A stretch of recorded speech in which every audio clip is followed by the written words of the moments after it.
ॐ सोमनाथाय नमः। ॐ मल्लिकार्जुनाय नमः।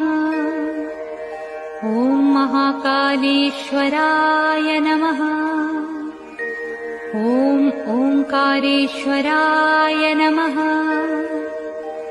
ॐ वैद्यनाथाय नमः।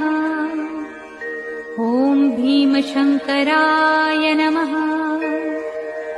ॐ रामेश्वराय नमः।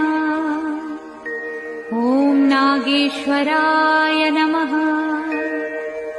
ॐ विश्वेश्वराय नमः। ॐ त्र्यंबकेश्वराय नमः।